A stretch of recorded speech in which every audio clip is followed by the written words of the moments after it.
Ilya. Ilya!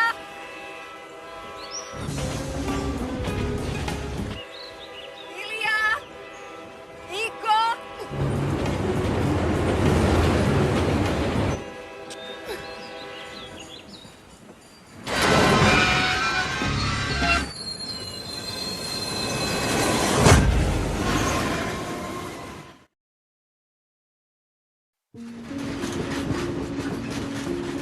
Pasti banyak dari kalian yang belum tahu kalau pekerjaan masinis adalah salah satu pekerjaan yang paling mengerikan di dunia. Sebagian orang beranggapan kalau bekerja sebagai masinis itu hanya duduk-duduk manis menjalankan kereta sampai ke stasiun tujuan. Akan tetapi, fakta mencengangkan dari film ini adalah setiap masinis itu setidaknya telah membunuh 20-30-an orang secara tidak sengaja selama karir mereka. Rata-rata yang menjadi korbannya adalah para manusia yang berkendara dengan ceroboh, tidak mematuhi rambu-rambu lalu lintas, orang mabuk, ODGJ, orang yang sudah berputus asa yang ingin mengakhiri hidupnya dengan cara cepat. Semua itu dikarenakan kereta tidak dapat berhenti secara tiba-tiba. Karena rem kereta itu nggak sepakem rem Brembo yang bisa berhenti secara tiba-tiba jika ada sesuatu di depannya. Mau nggak mau, kalau ada motor, mobil, atau manusia yang muncul tiba-tiba di hadapan masinis, ya ketabrak. Oleh karena sebab itu, para masinis terbebas dari tanggung jawab mereka atas kematian seseorang atau kerugian suatu barang karena tertabrak oleh mereka. Akan tetapi, para masinis yang sudah berulang kali mengalami kejadian tersebut, mereka memiliki kondisi mental dan psikologis yang berbeda-beda. Seperti seorang masinis yang bernama Ilya ini.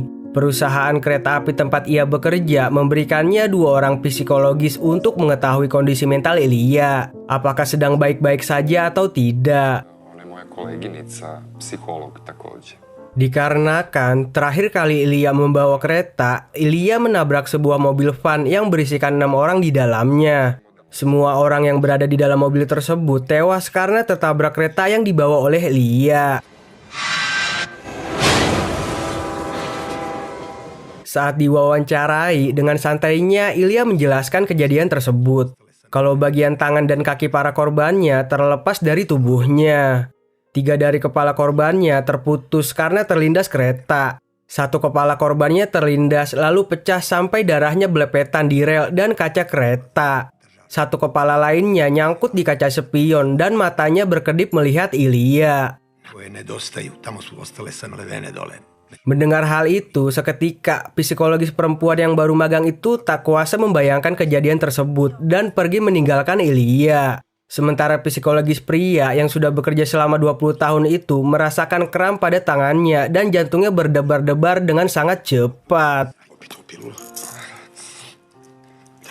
Nogama, polomljenim trubama i trombonima. Čujete o tom masakru? Ne želim. O ciganima? Tad više ne možete da kontrolišete, tako? Tako je. Ne želite više reći da čujete o tom? Ni reč! O glavi koja namiguje? Ma ne želim! Ilya adalah anak dari keluarga masinis. Menabrak orang sudah menjadi hal biasa bagi Ilya. Selama karirnya, Ilya bersama ayahnya telah membunuh 53 orang, 40 orang pria dan 13 orang wanita. Total jika dihitung bersama kakeknya, mereka semua telah membunuh sebanyak 66 orang. Dan mereka semua tidak pernah dihukum karena mereka memang tidak bersalah. Meminta maaf kepada keluarga korban sudah menjadi hal biasa bagi Ilya. Nisam ništa mogao da učinim, ništa.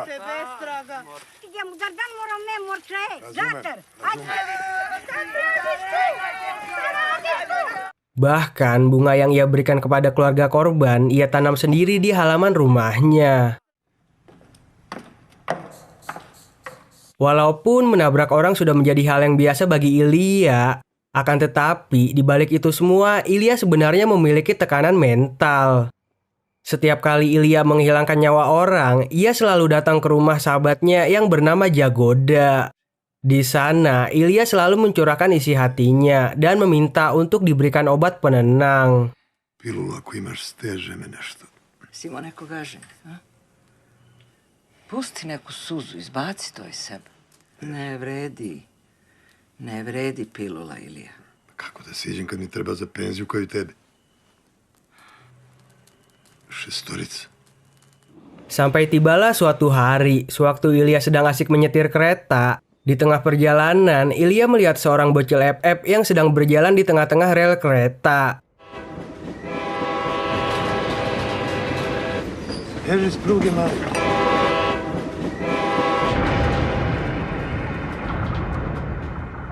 Ilya yang melihatnya itu pun langsung segera menarik tuas rem keretanya agar bocil FF tersebut tidak tertabrak.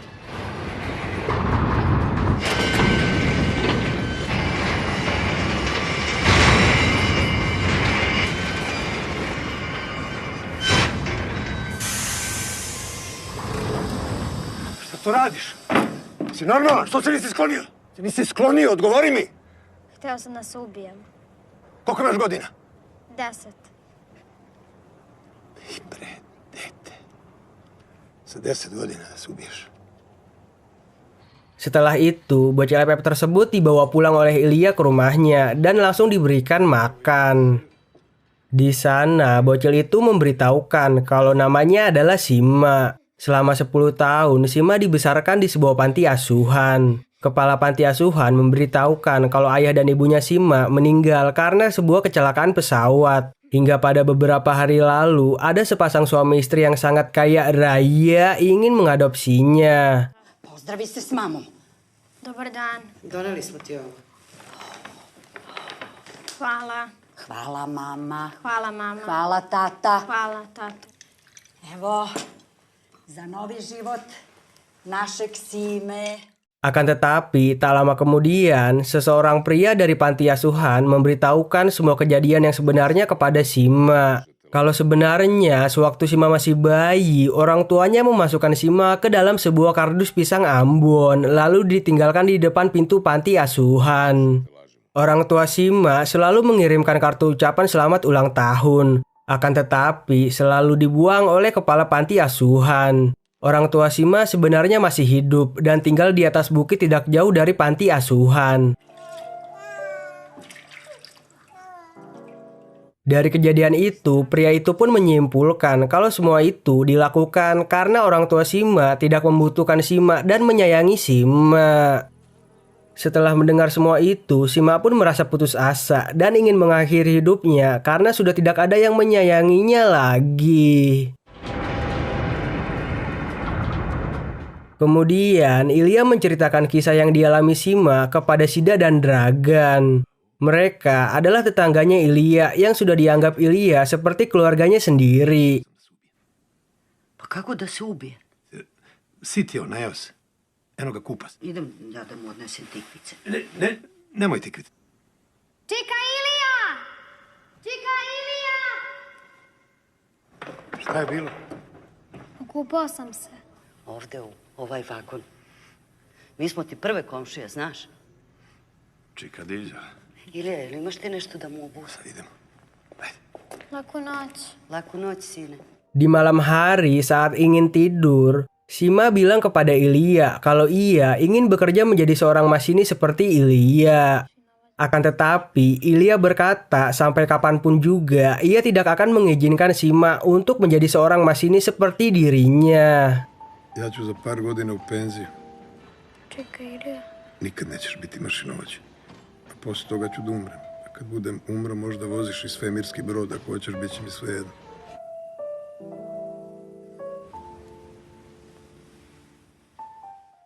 Singkat cerita, bertahun-tahun pun sudah berlalu. Sima dibesarkan dan disekolahkan oleh Ilya. Sampai akhirnya Sima lulus menjadi sarjana D3 jurusan masinis. Hvala ti. Čekaj, Simo, tako smo vaspitani. Mene moj otac nikad nije poljubio. Se nikad nismo ljubili. Naročito ne s muškarcima. Ili jasno? Jasno. Ajde, obuci. Simendić Miloš. Ti došao ili? Jeste, eno ga sa Draganom Nizam.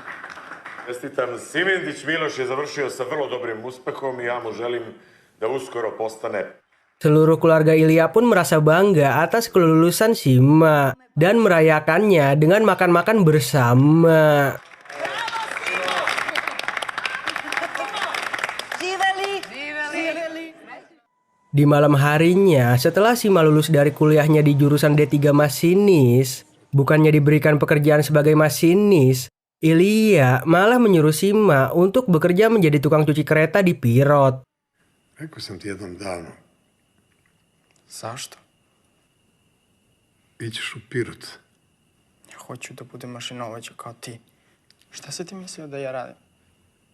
U Pirotu je odlično. Ali ja neću da idem u Pirot. Nećeš. Kad ja umrem, moćeš da radiš što god hoćeš. Bićeš dispečer. Našao sam ti tamo odlično mesto. Spavaj. Di pagi harinya, saat sedang sarapan bubur ayam, Sima merasa penasaran dengan seorang anak yang berada di foto rumahnya Sida dan Dragan, bertanya kepada mereka. Ko je onaj mladić sa košarkaškom loptom na slici? Yang ternyata anak itu adalah anak mereka yang sudah meninggal karena ditabrak oleh Ilya. Išli prugom pijani. Vraćali se posle neke utakmice. Postali prvati škole. Bio mi je kao sin. Zato ideš u Pirot. Setelah itu, Sima pun diantarkan oleh Ilya menggunakan MRT. Lalu dilanjutkan dengan menaiki kereta menuju Pirot yang dikemudikan oleh Dragan sebagai masinisnya. Upadaj. Simo! Pusti ga.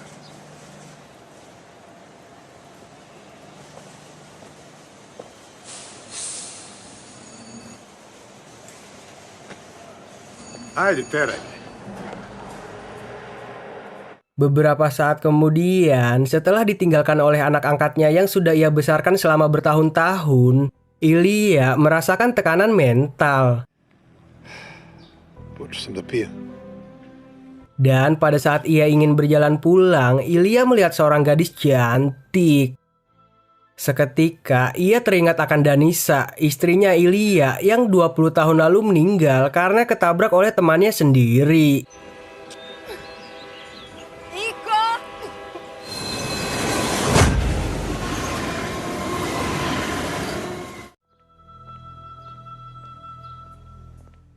Keesokan harinya, Sima pun mulai menjalani kehidupan barunya, yaitu sebagai tukang cuci kereta.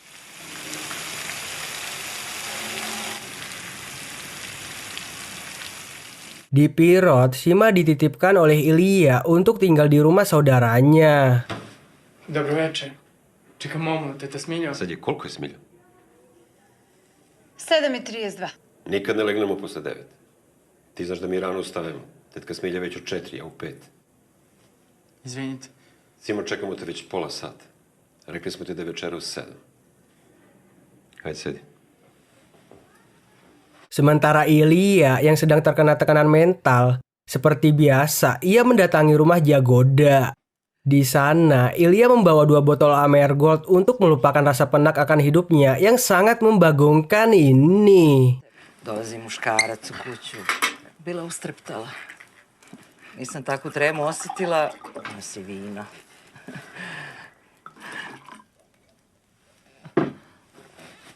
Živi sad tamo kod nekih nepoznatih ljudi. Sobica mu je čak u Pirot. A ni tebi? Noge mu vire u predsoblje. Želeo si da ga zaštitiš. Ja bar imam tebe. Preveliki si ti za mene. Nisam ja taj muškarac. Kembali ke tempat Sima. Di stasiun, saat ia meratapi nasibnya karena tak diperbolehkan untuk menjadi masinis, tiba-tiba datang sebuah kereta yang dikemudikan oleh temannya Ilya. Ia adalah seorang masinis yang suka minum-minum ciu bernama Juba. Tanpa berpikir panjang, Juba yang mengetahui kalau Sima ingin sekali menjadi seorang masinis menawarkan kepada Sima untuk mengemudikan keretanya menuju Belgrade. Nisam postao dispečer. Kod mene ćeš da polažeš praksu. A onda ideš. Hajde, penj se, idemo za Beograd. Kad? A šta si? Direktor stanice? Sima yang gak mau kehilangan kesempatan emasnya itu pun langsung menerima tawaran tersebut. Di dalam kabin masinis, Sima diajarkan secara langsung cara mengemudikan kereta yang benar. Sad, Okreni skroz na lijevu stranu. Ucijekaj se. Dešava. Ne znam, okrenuo sam na desno. Setelah itu, dengan santuinya, Juba meninggalkan Sima sendirian mengemudi di kabin masinis. Čekaj, Ljubo! Ajde, vozi!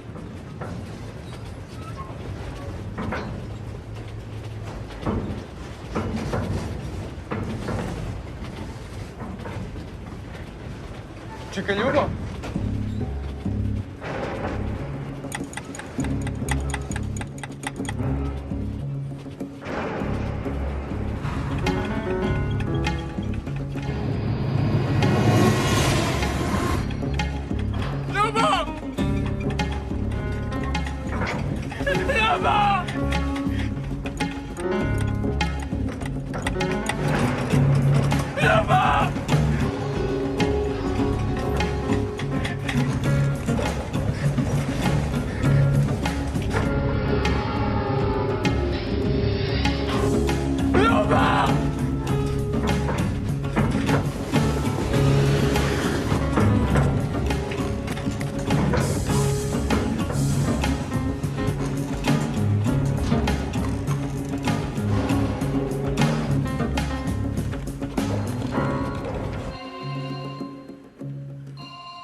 Javi se, Ilija, javi se.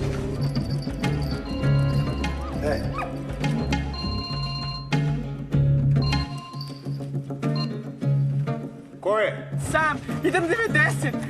Crveni signal je upaljen. Šta pričam, jesi normalan? Ne znam da zaustavim lokomotivu, crvenko da stane. Okreni volan, skroz do kraja! Putnik, kroz na levo! Rampe su otvorene. Okreni volan na levo! Crveni signal. Pa pusti ga! Pusti ga! Da ga pustim. Pa dugme na podu! Držim, ne Pa vuci! Vuci kočicu! Simo! Koči! Traktor. Koči! Koči!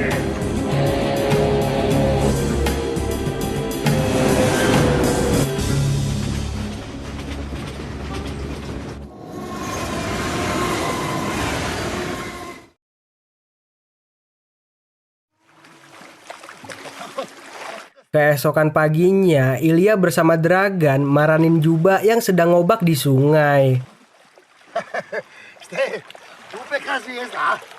Di sana, Juba dimarahin karena sudah meninggalkan Sima sendirian mengemudi di kabin masinis.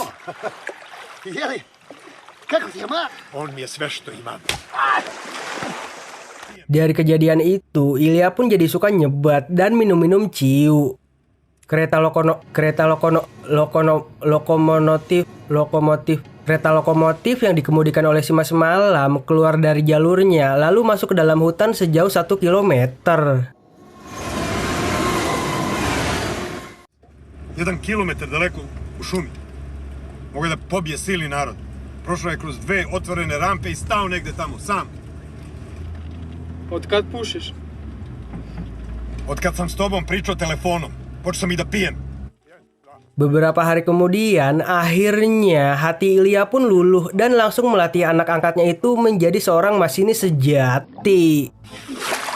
1, 2, ne preskači pragove. Izleti iz šina i sleti s mosta u reku. 1, 2. Pokušat ću ja spasim putnik. Kako ide? Odlično, majstore. Nemoj da lupetaš. 1, 2. Preživiš, budalo. Jasno je, majstore. 1, 2. Nekad potražio roditelje. Nisam. Setelah berhari-hari latihan, Ilya pun mengundang para teman-temannya yang juga berprofesi sebagai masinis untuk makan malam di rumahnya. Di sana, para teman-temannya Ilya memberikan selamat kepada Sima atas keberaniannya menjadi seorang masinis.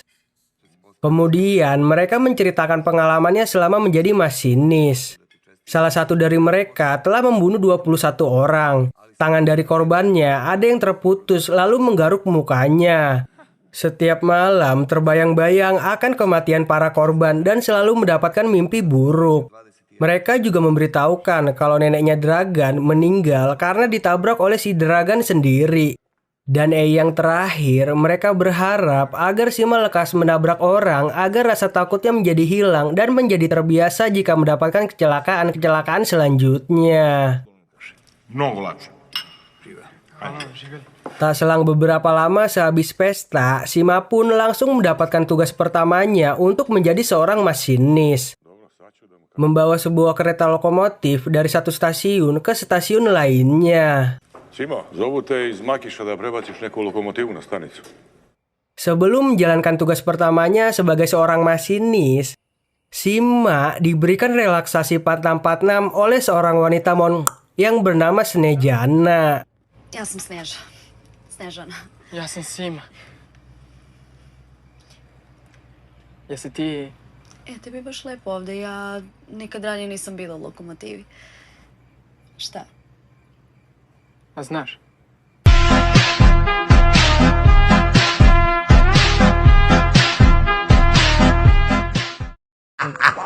Mantap. Sementara di rumah, tekanan mental yang dialami Lia semakin parah sampai menyebabkan ia menjadi halu. Kakve su ovo sirene, Ilija? Danica, stigla si. Ilija merasakan kalau istrinya yang sudah mati tertabrak kereta 20 tahun lalu itu masih hidup. Danica i ja hoćemo da pijemo čaj, pa možeš s nama. Ajde, uđi, šta stojiš? Neću, hvala ti. Dođete kod nas jedan dan. Danica pravi paprikaš. Zahvali se Sidi na pozivu, molim te. Sida dan Dragan yang mengetahuinya pun sangat khawatir akan kondisi psikologi sahabatnya itu. Pogledaj na stolu 2 tanjira. Ma šta pričaš, Sima nije dolazio 6 meseci. Singkat cerita, 6 bulan pun sudah berlalu. Akan tetapi, Sima belum juga mendapatkan kecelakaan pertamanya. Hal itu membuat Sima menjadi stres. Semakin lama, Sima menjadi semakin takut. Tiap malam selalu minum-minum ciu dan mendapatkan mimpi buruk. Selalu ketakutan saat ia mengemudikan kereta sampai ia menurunkan kecepatan di bawah rata-rata. Dan yang paling parahnya lagi, Sima sampai memberhentikan keretanya untuk memeriksa perlintasan kereta api.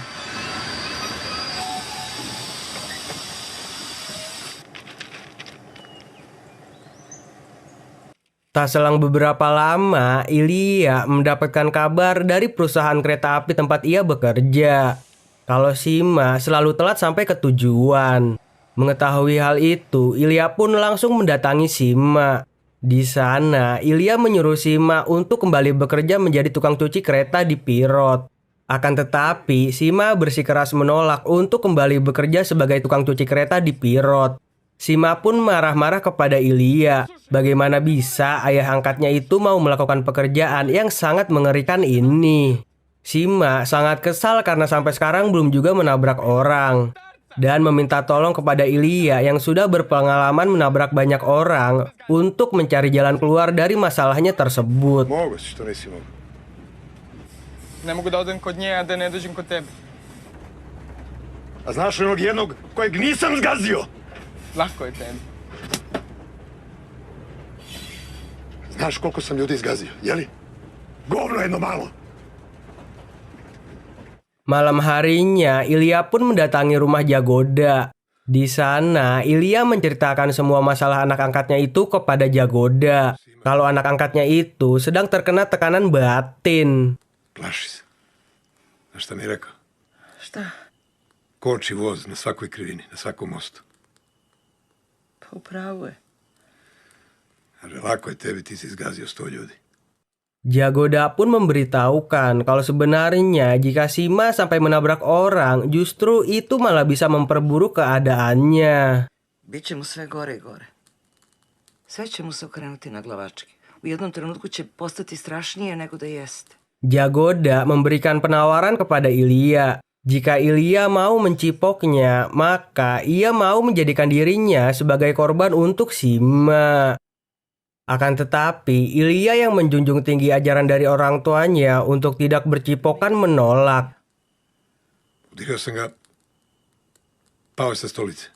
Dan setelah itu, mereka pun menghalu bersama.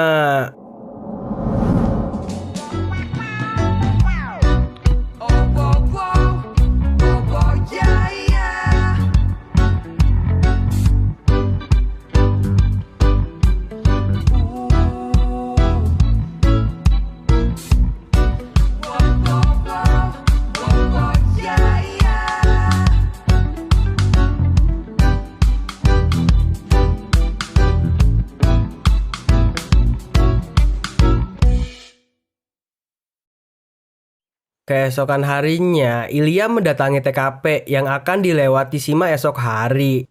Di sana, Ilya bertemu dengan seorang pria yang sedang berputus asa dan mau mengakhiri hidupnya.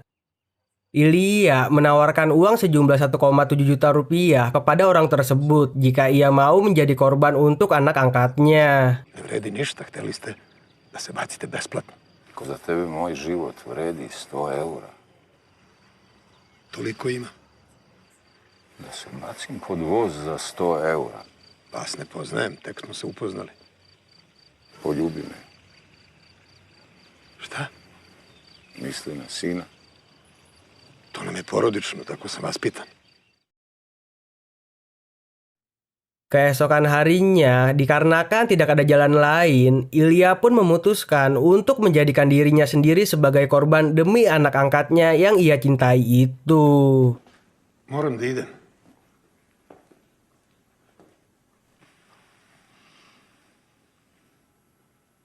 Ma jednom ću se vratiti.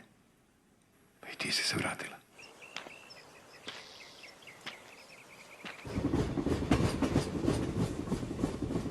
Sementara Sima yang sudah telat 22 menit karena mengemudikan kereta dengan kecepatan di bawah rata-rata ditelepon oleh atasannya untuk menaikkan kecepatan. Evo.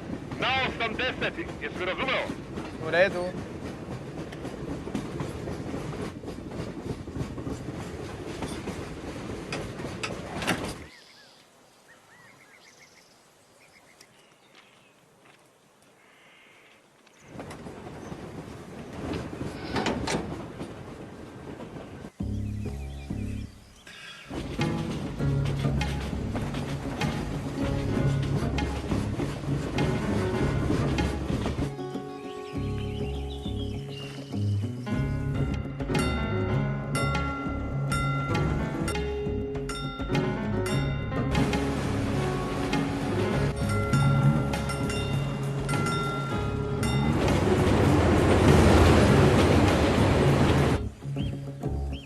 Brže, Simo, brže.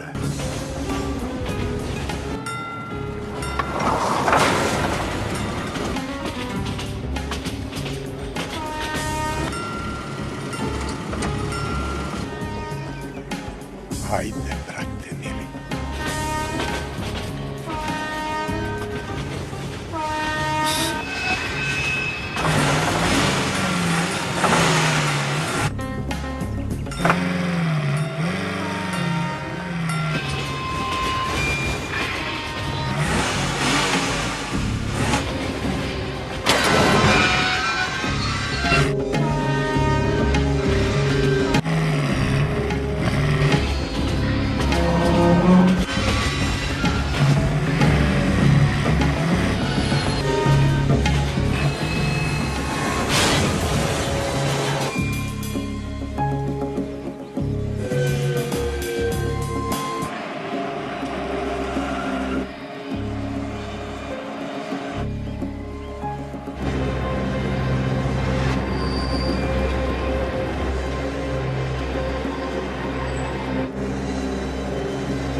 Da kočiš koju pičku materiju. Tata! Koga si izgazio? Ljubu manijak. Lepo. Setelah kejadian yang sangat membagongkan itu, Ilya pun menjadi move on. Yang akhirnya ia bisa melupakan istrinya yang sudah meninggal 20 tahun lalu dan memulai hidup barunya bersama Jagoda. Sementara Sima, yang akhirnya tekanan batin yang dialaminya pun hilang. Kini ia sudah pede menjadi seorang masinis, walaupun sesekali masih terbayang-bayang akan kematian para korbannya. Akan tetapi, hal itu tidak membuatnya gentar untuk menjadi seorang masinis sejati. Karena menjadi seorang masinis adalah jalan ninjanya. Dan cerita pun tamat. Moj sin i ja ubili smo 35 ljudi. 19 muškaraca i 16 žena. Ako računamo tatu i dedu, to je ukupno 75. Nismo bili krivi, ali nam je žao. Dari film ini, kita bisa belajar bahwa kita tidak boleh menganggap enteng pekerjaan orang lain, apalagi orang yang bekerja demi untuk menafkahi kita. Karena di balik pekerjaan yang mereka lakukan itu pasti mempunyai resiko besar yang tidak kita ketahui. Selalu bersyukur dengan pekerjaanmu sekarang. Karena banyak di luar sana yang kehilangan pekerjaannya akibat pandemi yang gak kelar-kelar ini. Gimana nih menurut kalian tentang film ini? Komen di bawah ya. Dan jangan lupa untuk subscribe dan nyalakan loncengnya. Sampai jumpa di alur cerita film lainnya. Bye-bye.